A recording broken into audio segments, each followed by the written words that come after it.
बात निकल कर के निष्कर्ष आया, मना कर दिया। विश्वामित्र जाने लगे, फिर बुलाया वशिष्ठ मुनि ने कह के राम लक्ष्मण दोनों गए।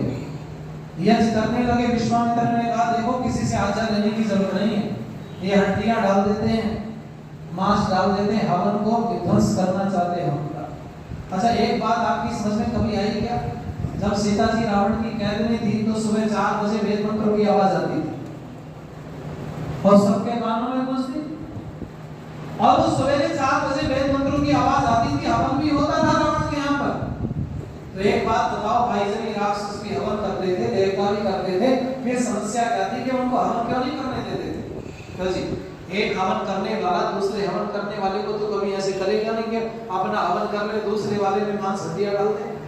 जिसके पीछे कुछ कारण रहा, और वो कारण बताने का समय केवल नहीं है मेरे पास, वो समय मुझे निर्धारित किया है, वो पूरा हो रहा है। बस 2 लाइन उसके बाद वाणी को विराम दूंगा, आप लोग सुनिएगा।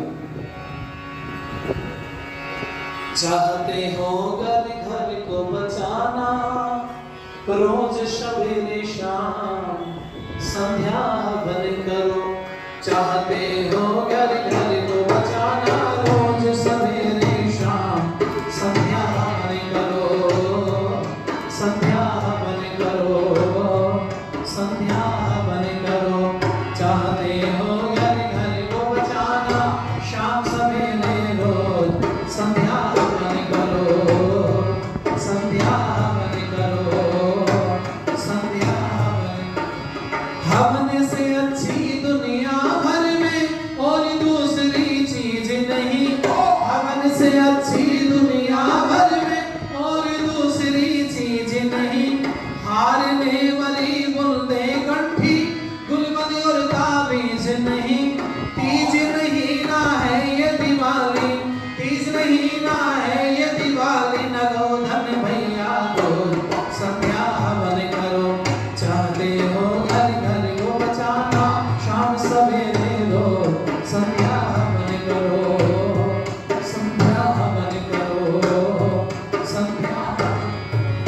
मूर्ख जाति आज तक भी जिसको कहती है बलदर, मूर्ख जाति आज तक भी जिसको कहती है बलदर। यज्ञ करके हनुमान जी गए थे लंका के अंदर, यज्ञ करके हनुमान जी गए थे लंका के अंदर। रामचंद्र ने मिटा दिया था, रामचंद्र ने मिटा दिया था दुष्ट रावण का घोर। संध्या हवन करो। चाहते हो घर घर को बचाना, शाम सवेरे रोज संध्या हवन करो, संध्या हवन करो, संध्या हवन करो।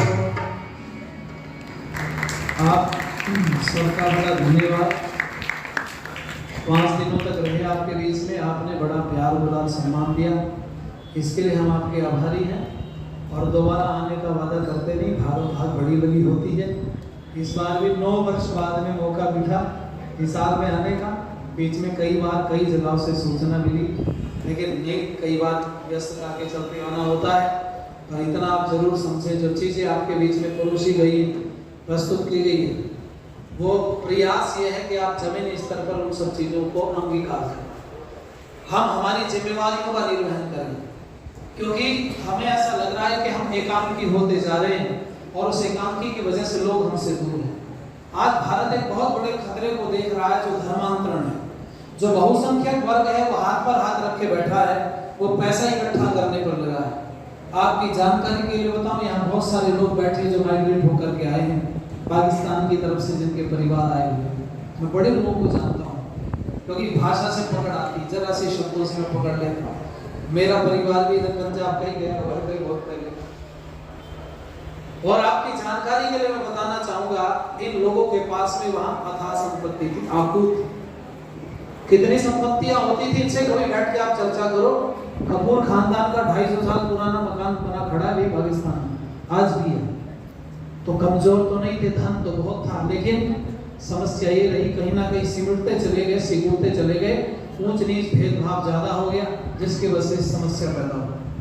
इसलिए मैं आप लोगों से निवेदन करूंगा, अगर आप ये चाहते कि व्यवस्था ना बिगड़े, तो आप लोगों को भाई काम तो करना पड़ेगा, हरकत में आना पड़ेगा। और वो क्या काम कर सकते हो आप? तो एक संकल्प आप मेरे साथ हाथ ले लो, जब भी आप त्योहार मनाएं अपना अकेले नहीं मनाना, घर के बाहर निकलो। आप कुछ नहीं कर सकते, 100 रुपए खर्च कर सकते हैं ना, तो टॉफी ले लीजिए, 100 रुपए के बिस्किट ले लो और उसको लेकर के आप किसी भी चौराहे पे गली मोहल्ले में पहुंचो। हाँ, अपने से धनवान लोगों के पास जाने की गलती मत करना, समझ गए आप? क्योंकि तुम्हारी हिम्मत टूट जाएगी पहली बार में। कहीं तो दरवाजा ही नहीं खोलेंगे आप, होली को दरवाजे पे खड़े, नहीं यहाँ नहीं कोई भी चलेंगे, डरते हैं। ये हिंदू की समस्या है। समस्या होगी तो चौराहे पे खड़े होकर शोर मचाएगा, हाय मरा हाय मरा, और लड्डू बेड़े आगे तो घर में धस के खाएगा चुप चुप, किसी को पता ना चले। इसलिए घर के बाहर निकलो और कहां जाओ, जो मरीन बस्तियां हैं, गरीब लोग हैं, आपके ही धर्म के लोग हैं, उनके बीच में जाओ और वहां टॉफी बांटो, बिस्किट बांटो, मिठाई बांटो और बांट करके सोशल मीडिया पर लाइव जाओ। या स्त्री हरि समाज का एक आपका चैनल बना हुआ है, लाइव करते हैं प्रतिदिन कार्यक्रम, रात को मैंने देखा, बहुत बढ़िया, आपको धन्यवाद। कुछ चीजें इतिहास में रखी जाती हैं और इसको आप उठा करके यहाँ से कहीं और भी डालो, दूसरी जगह परमानेंट करी रहेगी। तो जब भी ये सब नाम आएगा तो चीजें निकल करके आएंगी, सैकड़ों साल बाद भी डेटा इकट्ठा रहता है। तो हमने क्या काम किया हुआ है, हमने 8 सालों से अपने परिवार को बढ़ा लिया है। मेरा परिवार 2, 4, 5, 10, 20 लोगों का नहीं है। इस बार जो दिवाली निकली थी ना, वो 8 गांव के साथ मिलकर मनाई हमने। आप सोच सकते हो, गाड़ी में मिठाई भर ली और हमने फोन कर दिया, जहाँ गांव में हमारे लड़के थे, मैंने कहा भैया आ रहे हैं थोड़ी देर में, सब तैयार खड़े थे चौराहों पर, हम निकले, हमने मिठाई बांटी, पूरा कार्यक्रम लाइव किया।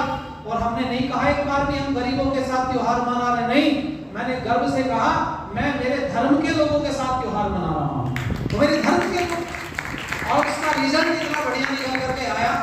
मेरी एक लंबी टीम है, मेरे साथ जो जुड़े हैं, मुझे नहीं लगता हजारों से ज्यादा लोग हैं।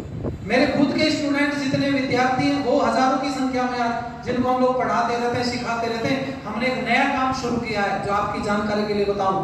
पौराणिक मंदिरों में जो भी बेचारे रहते थे, जिनको पूजा पाठ नहीं आता था कुछ भी, हमने ऐसे बहुत मंदिरों में उस नौजवानों को पूरे कर्मकांड सिखा दिए हैं, वो हवन करने लगे आजकल।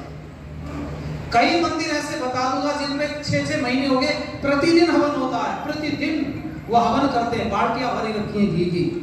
तो मेरा निवेदन है, बड़े लोग इन सब चीजों को ले रहे हैं, स्वीकार कर रहे हैं, आप भी एक मुहिम का हिस्सा बनिएगा।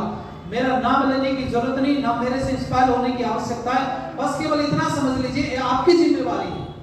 डालो जरूर, गरीब शब्द का प्रयोग मत करना, फोटो खींचो, वीडियो बनाओ, लाइव जाओ और सबको बोलो हमने हमारे धर्म के लोगों के साथ मिलकर के त्योहार मनाया, आप भी मनाइए, वीडियो डालिए। और जब आप एक बार कारवा लेकर के चलो, मैं गारंटी लेता हूं, अगर घर के बाहर निकल करके आपने अपने गरीब लोगों के साथ त्योहार मनाना शुरू कर दिया, तो एक भी व्यक्ति भारत में धर्मांतरित नहीं होगा, बल्कि दूसरे गए हुए भी वापस आएंगे आपके धर्म में, क्योंकि मिलकर के जुड़ करके। इसलिए 5 दिन आपने बड़ी सेवा शुश्रूषा की, माताओं ने बहुत इतना खिलाया, हर समय फोन आता रहता है माता जी का, कुछ क्या भेजे, मैं कुछ मत भेजो, क्या खाओ, कुछ नहीं खाना है। सुबह से शाम तक निरंतर आप लोगों ने सेवा की, उसके लिए हम आपके आभारी हैं। कोई त्रुटि हुई होगी तो क्षमा मांगते नहीं, ठीक है ना, हमारे यहाँ व्यवस्था नहीं, आप हमें बताना कोई त्रुटि होगी तो सुधार करेंगे जरूर भविष्य में, ठीक है। आप लोगों का बहुत बहुत धन्यवाद। अब मैं आगामी कार्यक्रम